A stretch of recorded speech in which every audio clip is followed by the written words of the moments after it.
और बड़ी जानकारी मिल रही है, आवारा कुत्तों को लेकर सुप्रीम कोर्ट में सुनवाई हुई है। आवारा कुत्तों पर सुप्रीम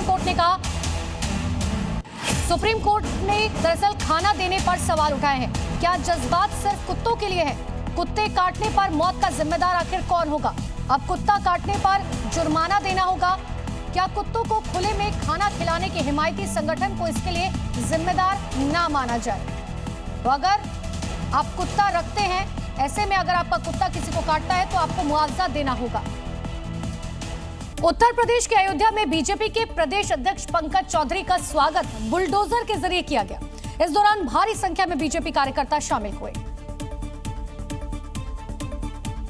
जिन्होंने यूपी बीजेपी के प्रदेश अध्यक्ष पंकज चौधरी के स्वागत में बुलडोजर खड़े किए।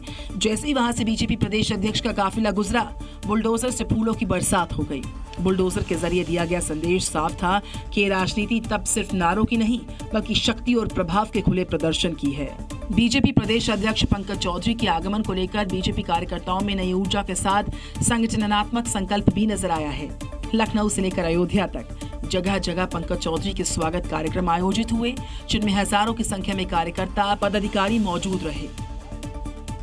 यूपी में योगी फोर्स एनकाउंटर का नया साल मना रखी है। आलम यह है कि नया साल शुरू हुए अभी 15 दिन ही नहीं बीते कि योगी फोर्स ने अभी से एनकाउंटर का अर्धशतक लगा दिया।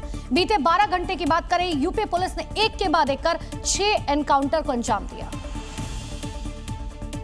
दिन कोई भी हो, बदमाशों पर योगी फोर्स रहम नहीं करती। इसी का आलम है कि 24 घंटे के अंदर 6 से ज्यादा इलाकों में कई नामी बदमाश योगी फोर्स के हत्थे चढ़े, जो मुठभेड़ के बाद अपने पैरों पर चलकर अपराध करने के काबिल भी नहीं रहे। गोंडा में योगी फोर्स ने 25,000 के नामी बदमाश दौलत खान को मुठभेड़ में गिरफ्तार कर लिया। इस दौरान बदमाश पुलिस की गोली लगने से घायल हुआ। मौके से पुलिस ने चोरी का सामान 40,000 रुपए कैश भी जब्त किया। बदमाश के पास से लूट की बाइक बरामद की गई। प्रतापगढ़ में चेकिंग के दौरान 3 बदमाश गिरफ्तार किए गए, जिनमें एक बदमाश गोली लगने से घायल हुआ। कौशाम्बी में एनकाउंटर के दौरान भैंस चोर गैंग पर योगी फोर्स ने कार्रवाई की, जिसमें 7 शातिर चोर शिकंजे में आए। मंजनपुर इलाके में मुठभेड़ के दौरान गोली लगने से 2 बदमाश घायल हुए। योगी फोर्स का बदमाशों को मैसेज क्लियर एंड लाउड है, अगर किसी भी तरह का अपराध करने का सोचा तो योगी फोर्स बख्शने के मूड में नहीं है। और अब आपको पहाड़ों पर पड़ रही कड़ाके की ठंड के बीच वहां से सामने कुछ हैरान करने वाली तस्वीरें दिखाते हैं। देखिए किस तरह कुदरत ने पहाड़ों पर सब कुछ जमा कर रख दिया है। कश्मीर को यूं ही धरती का स्वर्ग नहीं कहा जाता। ये तस्वीरें बताने के लिए काफी। कड़ाके की ठंड के बीच उत्तरी कश्मीर के तंगमर्ग में स्थित द्रंग झरना पूरी तरह से जम चुका है, जिसे देखने के लिए पर्यटकों की भारी भीड़ जुट रही है। ये तस्वीरें बताने के लिए काफी हैं कि इन दिनों पहाड़ किस तरह जमने लगे हैं। तापमान 0 से भी नीचे चले जाने से नदी झरने तक जमने शुरू हो गए हैं। जम चुके झरने की ये तस्वीरें पर्यटकों को तेजी से लुभा रही हैं। कई पर्यटक इसे धरती का स्वर्ग बता रहे हैं। इस बीच अब आपको लद्दाख से वायरल हो रही ये तस्वीर दिखाते हैं। कारगिल में वाखा नदी ठंड के बीच पूरी तरह से जम चुकी है। नदी में पानी की जगह बर्फ बहती दिख रही है। इस अद्भुत नजारे को वहां मौजूद पर्यटक ने अपने कैमरे में कैद कर लिया। नदी के पीछे मौजूद पहाड़ भी पूरी तरह बर्फ की चादर से ढके दिख रहे हैं। और एक बड़ी खबर प्रयागराज से है। माफिया अतीक के गुर्गों पर एक्शन होगा। कुर्क जमीन बेचने का आरोप लगा है। मामले में केशव और खुशनुमा पर एफआईआर दर्ज की गई है। वधु ने कुर्क जमीन का कब्जा दिलाया। वधु पर 2 दर्जन से अधिक केस दर्ज है। कल ही गैंगस्टर वधु की गिरफ्तारी की गई।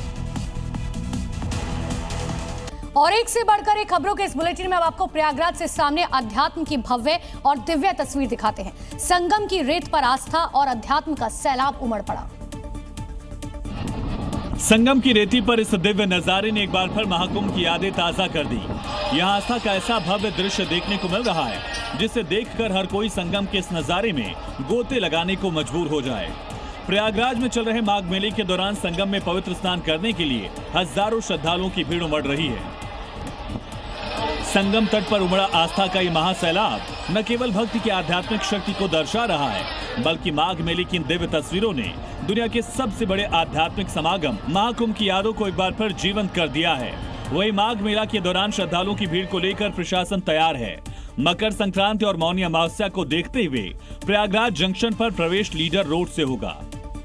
प्रयागराज के रेलवे स्टेशनों पर कल से 1 वे व्यवस्था लागू रहेगी, जबकि प्रयागराज संगम स्टेशन 20 जनवरी तक बंद रहेगा।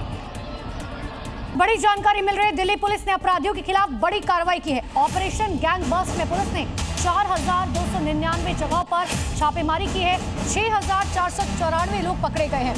854 अपराधी अरेस्ट किए गए। 300 हथियार बरामद किए गए।